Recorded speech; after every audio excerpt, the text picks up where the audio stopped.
Welcome, my dear students.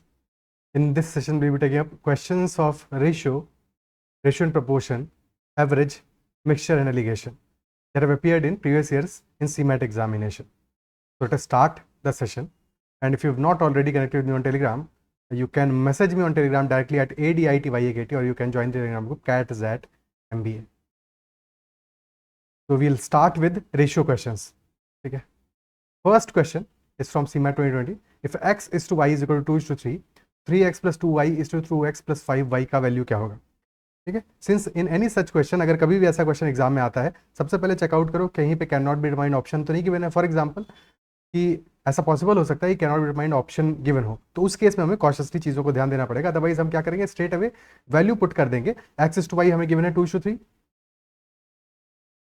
x को 2 मान लेंगे और y को 3 मान लेंगे और क्वेश्चन को सॉल्व कर देंगे. तो 3x plus 2y कितना हो जाएगा?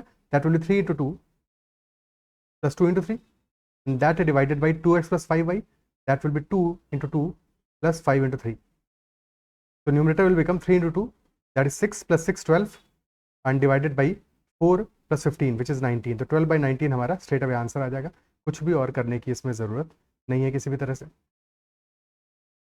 ठीक है. अदरवाइज हम क्या करते हैं कि x upon Y is equal to 2/3 है, तो we can say that x is equal to 2k माना जा सकता है, y is equal to 3k माना जा सकता है, और फिर 2k और 3k वैल्यूज पुट कर दोगे इक्वेशन में, एंड अकॉर्डिंगली k से k कैंसिल आउट हो जाएगा.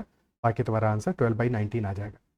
Next question, a by B is equal to C by D, then value of a square plus B square upon C square plus D square. Again इस question में भी अगर तुम ratio के हिसाब से करने की कोशिश करोगे या तो फंसने के चांसेस ज़्यादा हैं. ठीक है, फंसने के चांसेस ज़्यादा हैं. बेटर अप्रोच क्या होगा? अच्छा, एक गलती जो नहीं करनी, पहले सॉल्व कर लेते हैं, फिर उस गलती के बारे में बात करेंगे. a by B is equal to C by D है, तो कोई भी वैल्यूज एज्यूम करो. लेटेस्ट हमने मान लिया a is equal to 1, b is equal to 2.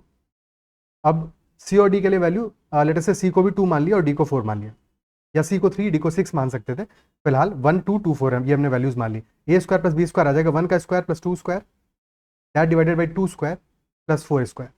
तो this is equal to 1 plus 4 5 divided by 4 plus 16, that is 25/20, यानी कि 1/4 हमारी वैल्यू आ रही है.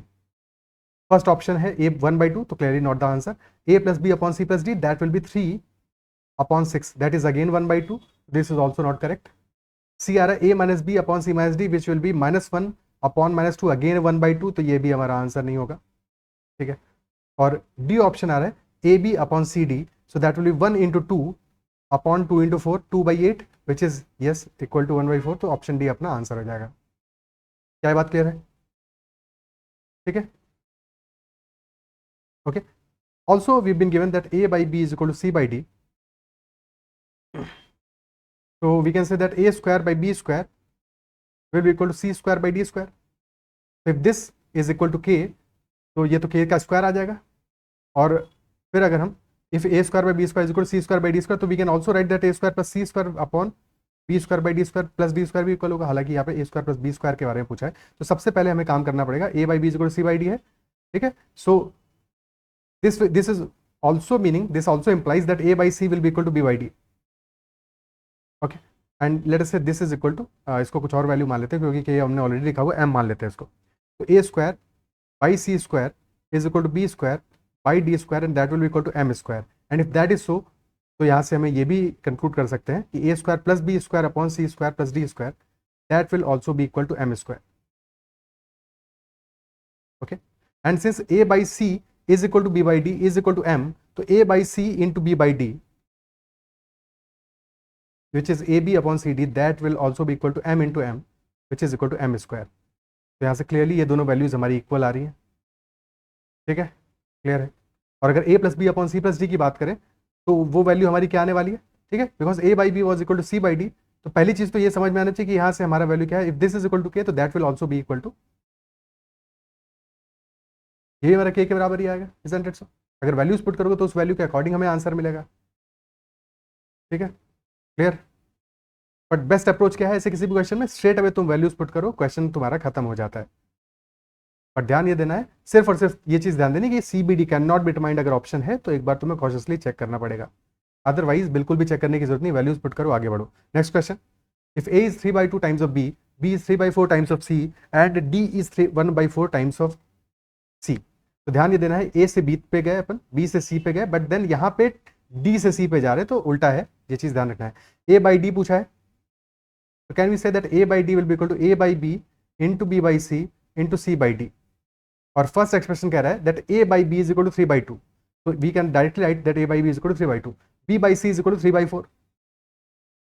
बट यहाँ पे डी बाई सी गिवन है, that D by C is equal to 1/4, तो सी बाई डी आ जाएगा इक्वल टू 4, 4 से 4 कैंसिल आउट हो गया, 9/2 will be our answer, option D. Okay, next question.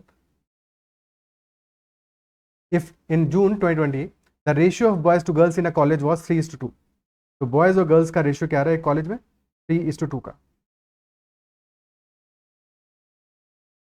Then in September 2020 there were 80 fewer boys and 20 fewer girls, तो value हमें ratio में दी है, बट बाद में जो वैल्यू हमें दिया हुआ है 80 और 20, ये वैल्यूज हमें दिया है एब्सोल्यूट टर्म्स में, तो हम मान लेते हैं कि बॉयज 3x है जून में। बाद में इसका स्मार्ट अप्रोच भी सीखेंगे, बट पहले इसको कन्वेंशनली सॉल्व करते हैं, फिर आगे आगे बात करेंगे कि कैसे हम इस क्वेश्चन को विद इन सेकेंड्स कर सकते थे। 2x हमारा गर्ल्स का नंबर है, ठीक है। और हर एक बात को जो मैं कह रहा हूँ उसको ध्यान से समझा करो, ठीक है। कई लोग क्या करते हो कि चीज़ों को स्किप मार देते हो, तो या अपने हिसाब से अनइंपॉर्टेंट समझ लेते हो। हर एक बात जो कही जा रही है उसका एक रेलेवेंस है, उसका एक वैल्यू है, ठीक है। सो ध्यान से उन छोटी छोटी बातों को समझोगे, तभी चीज़ों को पिक कर पाओगे, या क्वेश्चंस का तुम्हारा एक्यूरेसी और स्पीड बढ़ पाएगा, ठीक है। अदरवाइज कई बार ये होगा कि साथ में तो सॉल्व कर लोगे, क्योंकि साथ में मैं खुद ही बता रहा हूँ तुमको, बट अल्टीमेटली एग्जाम में तो मैं तुम्हारे साथ जा नहीं रहा हूँ। एग्जाम में तुमको खुद से वो चीज़ें हैंडल करनी है, तो अगर छोटी छोटी बातों को पकड़ पाओगे तो ज़्यादा अप्रिशिएट करोगे जब एग्जाम में तुमसे क्वेश्चंस सॉल्व होंगे, जिन सवालों पे तुम फंसते हो, ठीक है। तो 3x 2x हमारा बॉयज़ और गर्ल्स का वैल्यू आ गया। एक्स की वैल्यू क्या है अभी हमें नहीं पता, उससे फर्क नहीं पड़ता, अभी निकाल लेंगे।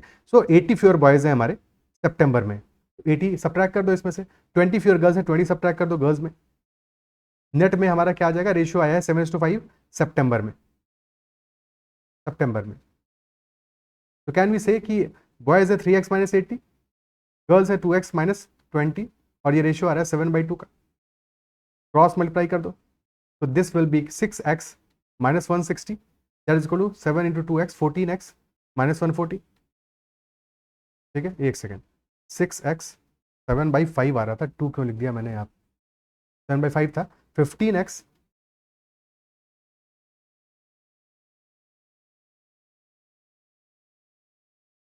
माइनस 400, तो यहाँ से हमारा x की वैल्यू आ गई 260।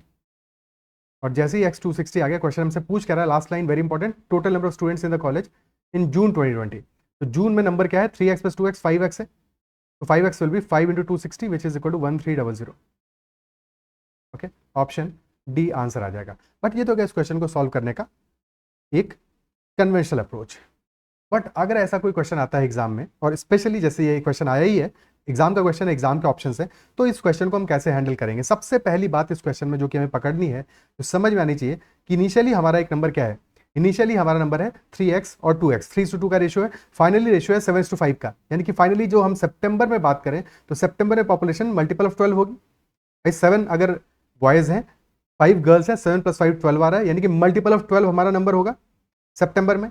और साथ में सितंबर में हमारा जो नंबर है 80 बॉयज कम है, 20 गर्ल्स कम है, क्योंकि हमसे एंड में क्वेश्चन ने पूछा है जून में पॉपुलेशन क्या होगी, तो जून में जो पॉपुलेशन होगी that will be multiple of 12 plus 80 boys ज्यादा होंगे और 20 गर्ल्स ज्यादा होंगे, यानी कि मल्टीपल ऑफ 12 प्लस 100, यानी कि 12 का कोई मल्टीपल होगा plus 100, that will be our answer.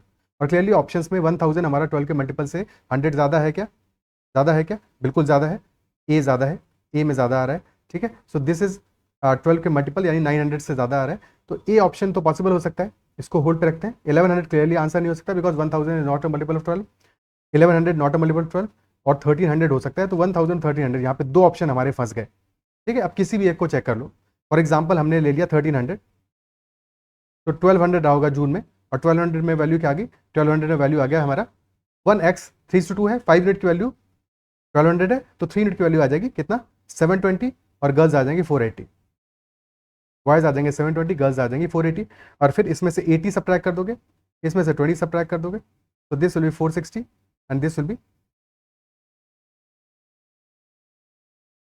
640, ठीक है। क्या ये बात क्लियर है, ओके।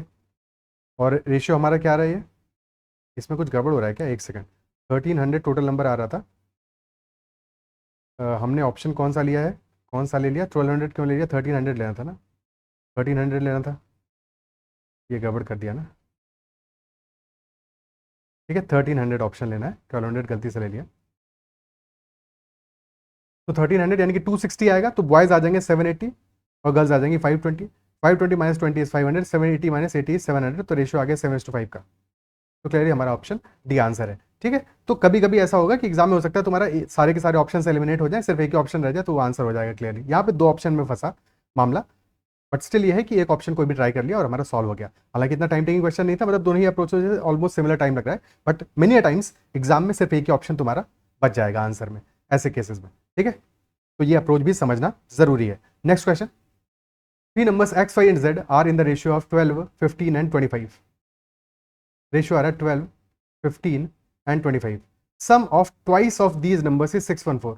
ठीक है, पहले पूरा क्वेश्चन पढ़ लो, उसके बाद में अप्रोच पे जाएंगे अपन। The ratio between the difference of y and x and difference of z and y। तो y और x, y minus x divided by z minus y का रेशियो क्या आएगा, ये क्वेश्चन पूछ रहा है। हमें अगर रेशियो ही निकालना है तो एब्सोल्यूट वैल्यू की हमें कोई जरूरत नहीं है, कुछ भी वैल्यू हो इससे फर्क नहीं पड़ता, आंसर हमारा रेशियो में ही आने वाला है। y माइनस एक्स कितना आ जाएगा, 15 minus 12 which is equal to 3, और z माइनस वाई आ जाएगा 25 minus 15 which is equal to 10। 3/10 हमारा आंसर आ जाएगा ऑप्शन सी।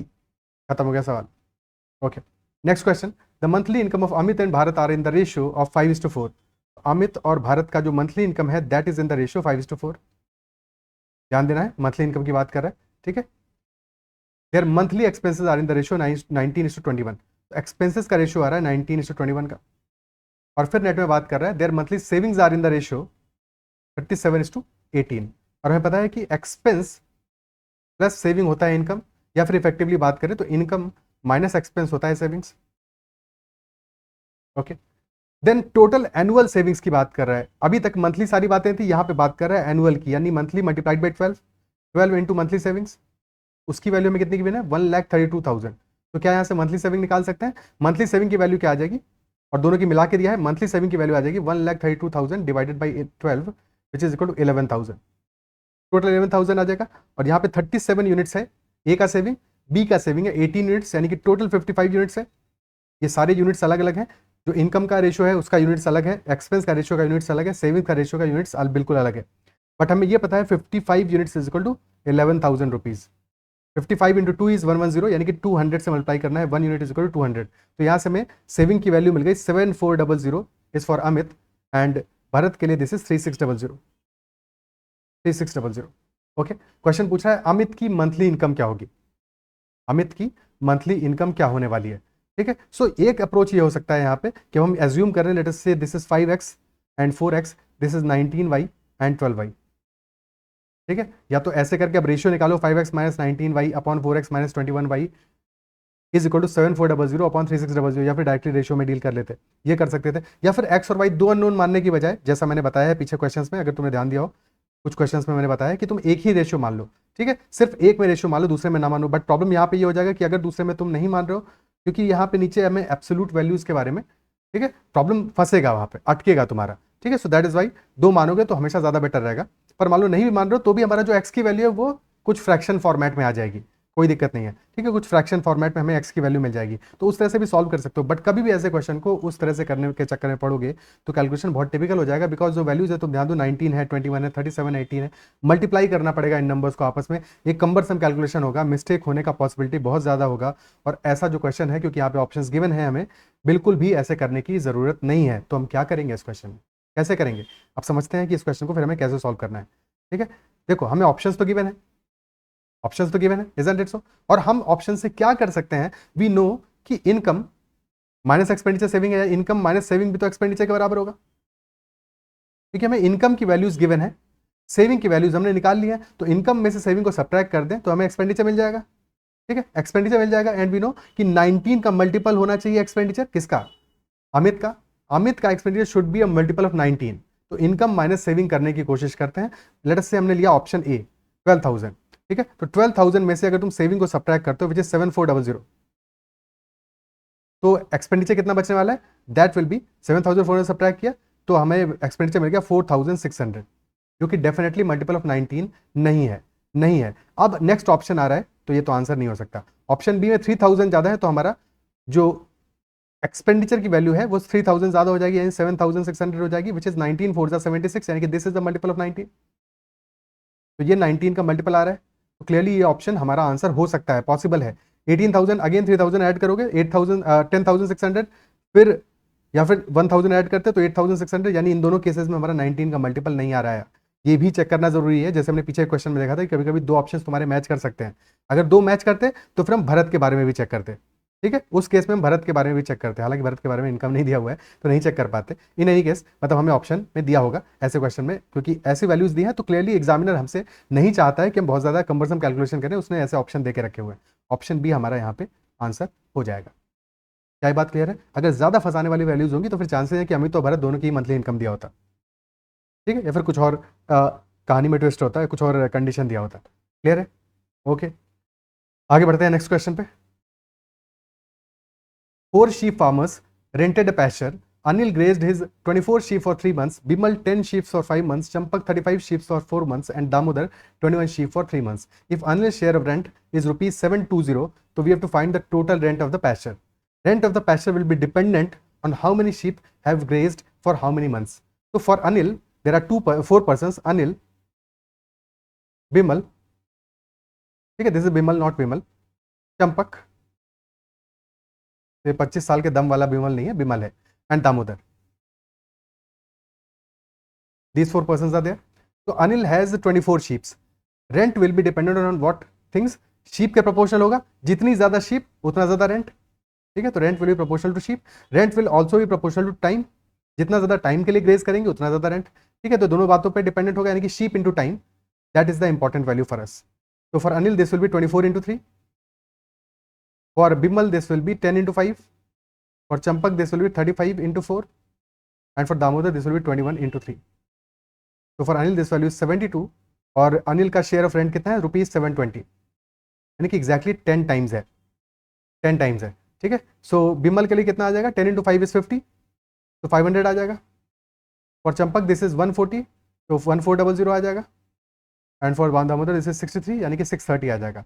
सारी वैल्यूज को ऐड कर दोगे, अपना आंसर आ जाएगा। तो ठीक है, तो दिस इज 720, 20 + 30 50 आ रहा है कि नहीं? तो हमारी लास्ट टू डिजिट्स आएंगे 50, ऑप्शन बी आंसर आ जाएगा, क्योंकि और किसी में 50 है नहीं। भाई कैलकुलेट करते हैं, 7 + 5 1200, 12 + 14 26 + 6 32, 3250 रुपीज़, ठीक है। बट पूरी कैलकुलेशन करने से बेटर है बस लास्ट की डिजिट्स को देख लिया, क्योंकि एक ही ऑप्शन 50 आ रहा है, बाकी तो सारे हमारे हंड्रेड्स में हैं।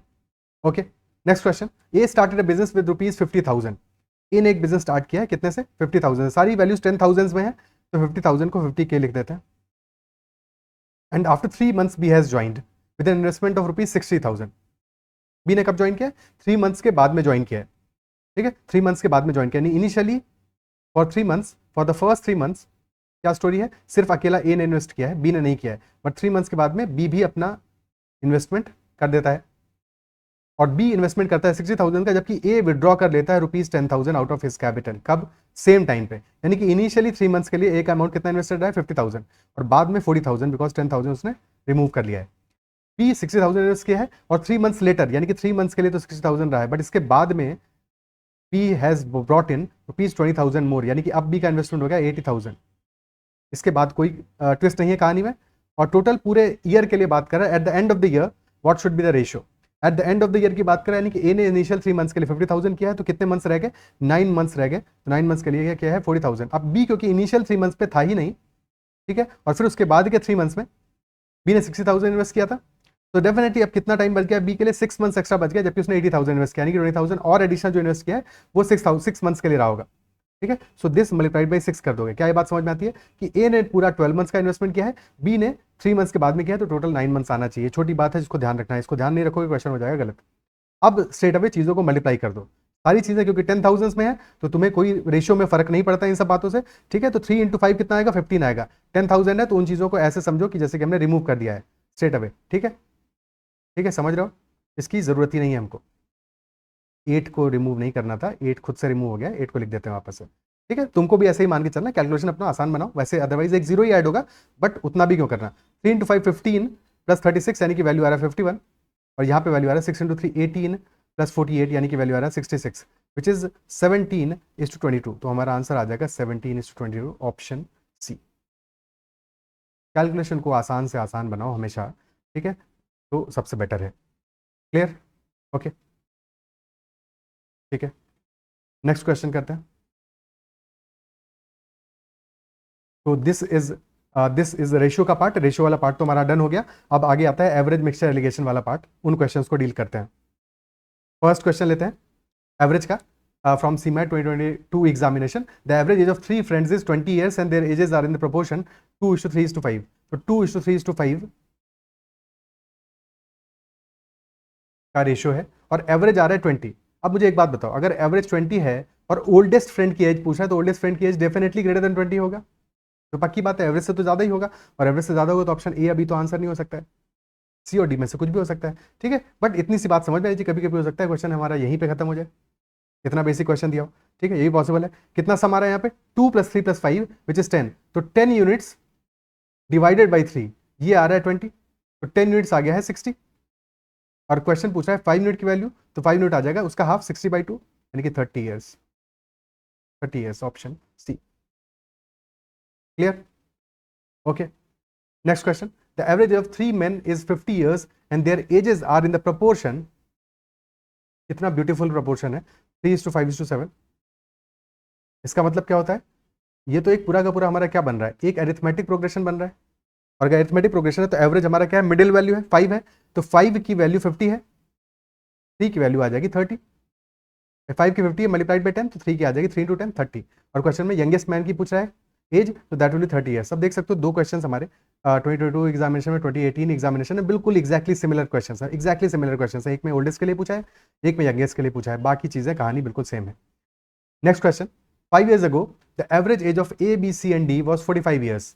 By including X in the present lot, their present average changes to 49 years. तो A, B, C, D का एवरेज कितना है, 45 है।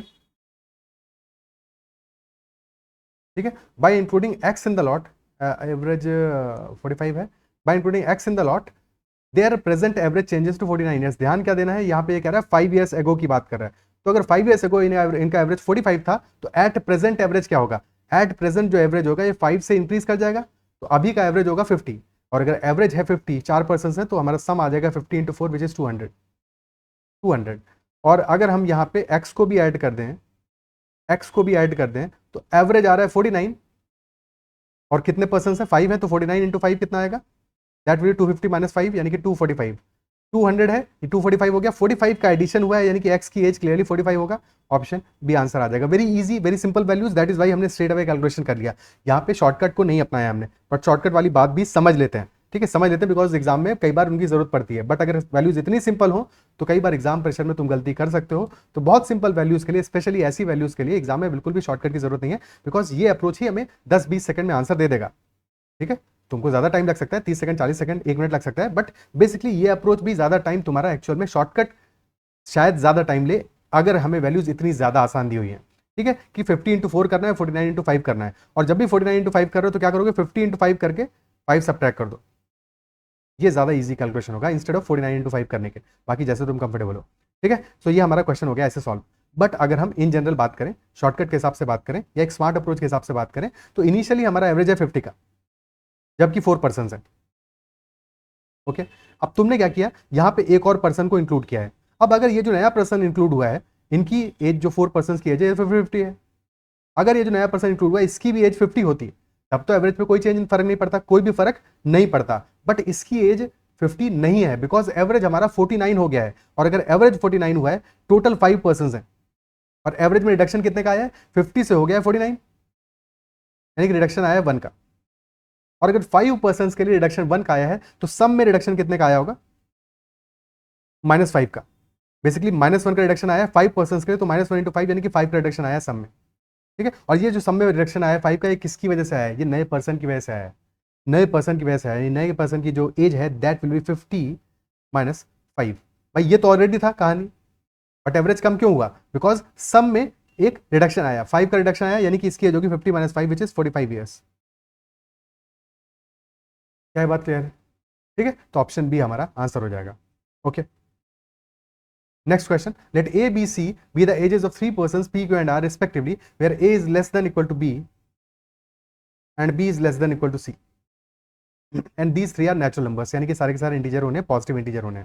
If the average age of P, Q and R is 32 years, P, Q और R का अगर average age 32 years है, यानी कि सम कितना आ जाएगा 96, अगर एवरेज 32 है सम आ जाएगा 96। And if the age of Q is exactly 6 years more than that of P, अच्छा P plus Q plus R is nothing but A plus B plus C, ठीक है, ये 96 है हमारा। और साथ में क्या गिवन है, that age of Q is exactly 6 years more than that of P, Q की जो एज है वो एग्जैक्टली 6 ईयर्स ज्यादा है पी से, यानी कि बी इज ए प्लस 6, तो ए है यहाँ पे और फिर वैल्यू आ रही है ए प्लस 6, ठीक है, ऑब्वियसली ए हमारा लेस देन ए प्लस 6 होगा। और साथ में हमें गिवन है क्योंकि A plus 6 can be less than equal to C, ठीक है। What is the minimum possible value of C, अगर हमें सी चाहिए क्या, मिनिमम से मिनिमम चाहिए, कम से कम चाहिए, और सी हमारा कितना भी कम होगा ए प्लस 6 से या तो बड़ा होगा या बराबर होगा, और क्योंकि मिनिमम चाहिए तो ए प्लस 6 के बराबर कर देंगे, तो वी कैन से दैट ए आ गया, ए प्लस 6 आ गया, और सी भी इक्वल टू ए प्लस 6 होगा, बिकॉज सी की जो मिनिमम वैल्यू है वो हमारी ए प्लस 6 हो सकती है, ठीक है। सो हम सी को ए प्लस 6 कर देंगे। अब खत्म हो गया सवाल, इन सबको ऐड कर दोगे तो हमारा 96 आ जाएगा, यानी कि 3a इज इक्वल टू 84, तो ए आ जाएगा 28, और ए 28 आ गया तो सी की वैल्यू आ जाएगी A plus 6 which is equal to 34 years. और सारी कहानी एट प्रेजेंट एक ही टाइम पीरियड की है, यानी ऐसा नहीं है 2 साल पहले 4 साल बाद, अदरवाइज उस चीज़ों को भी ध्यान देना पड़ता, बट यहाँ पे सारी कहानी एक ही टाइम पीरियड की, ऑप्शन ए हमारा आंसर आ जाएगा, minimum possible value is 34 for C. क्या है बात क्लियर है, ठीक है, ओके क्लियर। अगर हमारा लेस देन इक्वल टू पे जाए, जस्ट इन केस क्वेश्चन ये कहता A is less than B and B is less than C, तब हम क्या करते, हमें ये पता है कि ए है, बी इज ए प्लस 6, तब फिर सी की मिनिमम वैल्यू आती है ए प्लस 7, तब फिर इस तरह से इस क्वेश्चन को सॉल्व करना पड़ता। अगर हमें इक्वालिटी नहीं दी होती तब फिर हम इस अप्रोच से सॉल्व करते मिनिमम वैल्यू के लिए, क्लियर।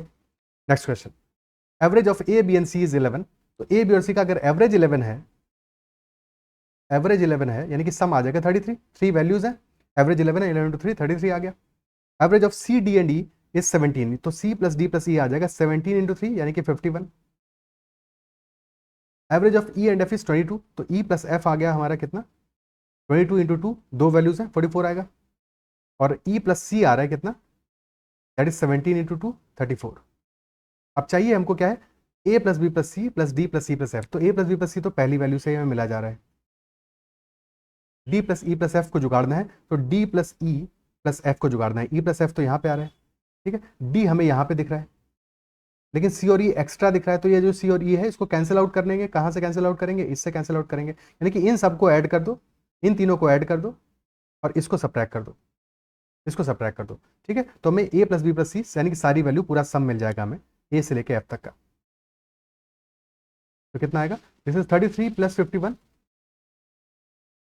प्लस 44 माइनस 34, 44 माइनस 34 आ गया 10, दिस इज 84 प्लस 10 94, 94 आ गया, यानी कि एवरेज आ जाएगा 94 divided by 6 which is 90 by 6 is 15, 15 and 4 by 6, 15 and 2 by 3 answer आ जाएगा ऑप्शन, क्लियर, ओके ठीक है।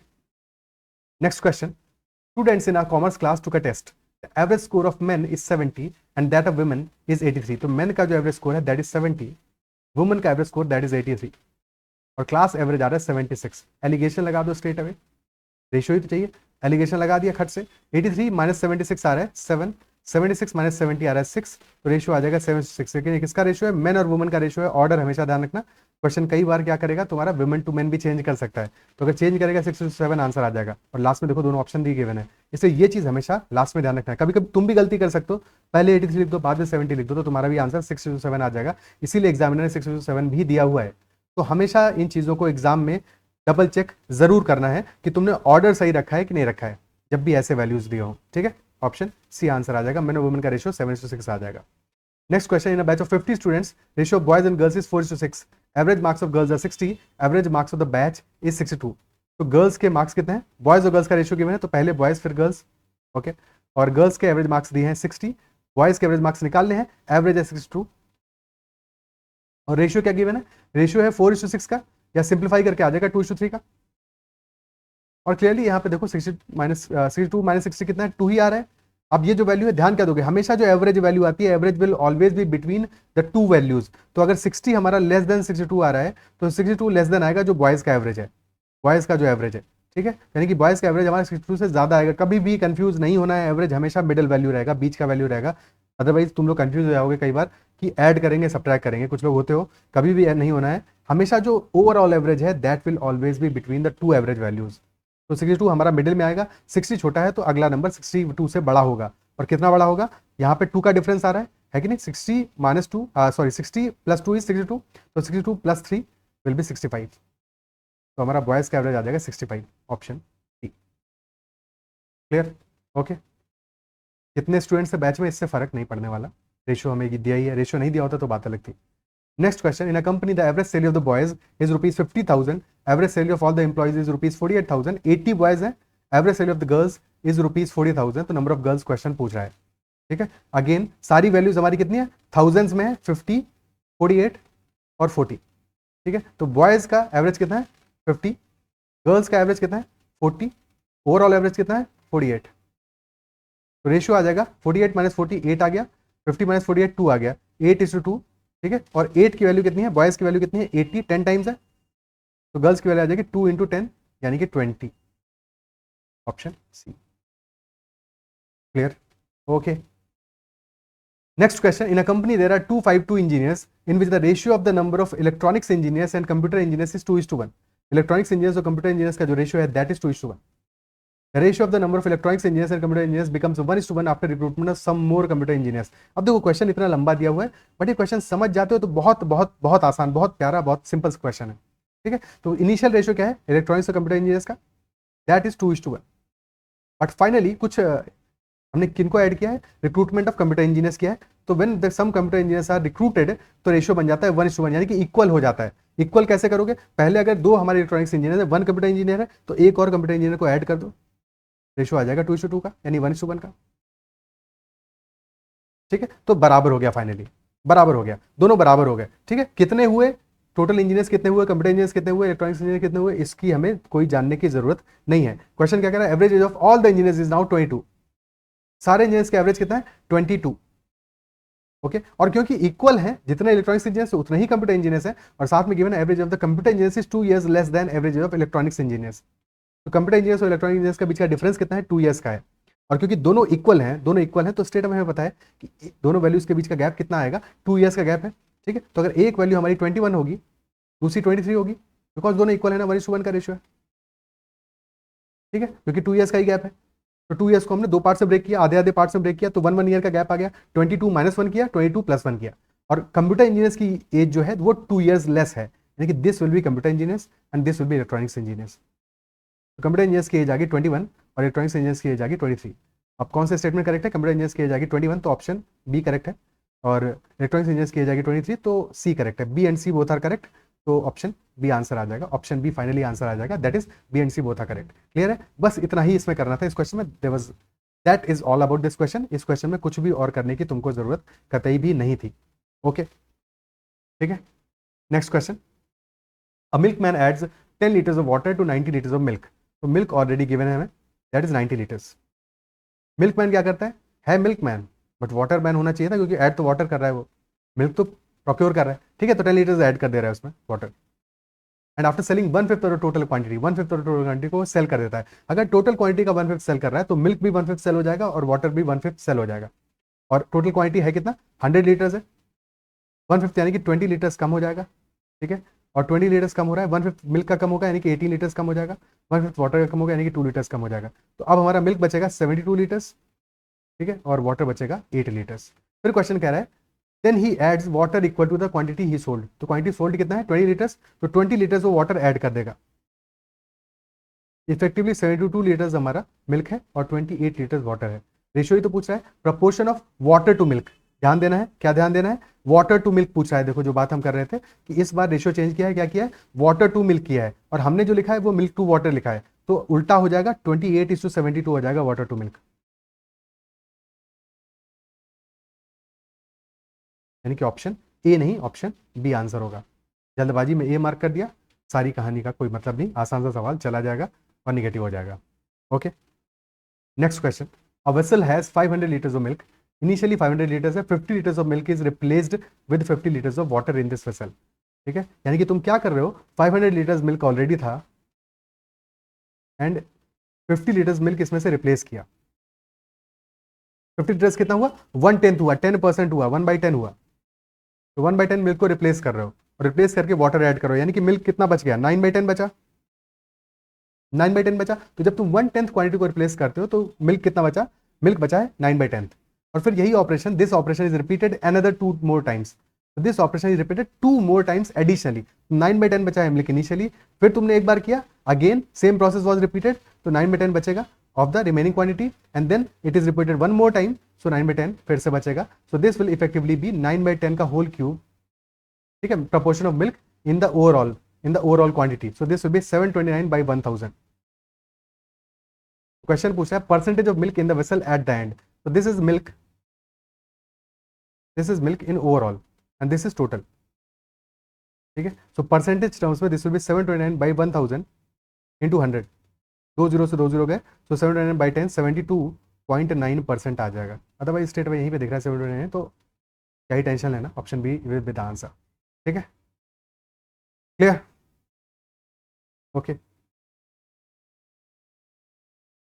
Next question, from a jar of wine containing 32 liters 4 liters is drawn out, तो from 32 liters of wine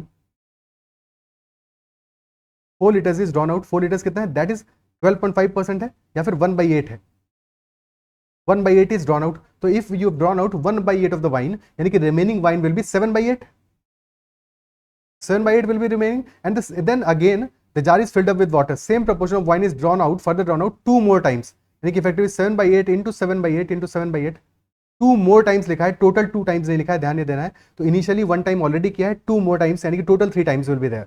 this will be 7/8 का whole cube, proportion of wine in the total mixture, so this will be 7 cube which is 343 divided by 8 cube which is 512, so this is proportion of wine in total।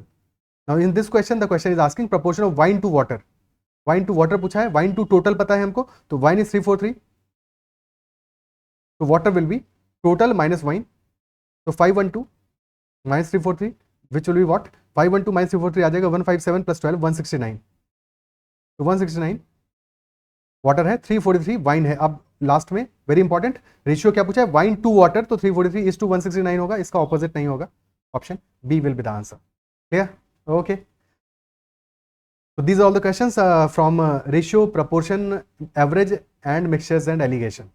So I believe all the questions are discussed, all the questions you've understood perfectly. If there is any doubt whatsoever, you can always comment and you can surely give feedback. अगर पसंद आया session, you can always like the session and make sure to subscribe the channel if you have not already subscribed. You can also connect with me on Telegram at ADITYGT and join the Telegram group. Okay, ठीक है, bye bye, take care. इतना ही रखते हैं आज के session में, ख्याल रखो, पढ़ते रहो।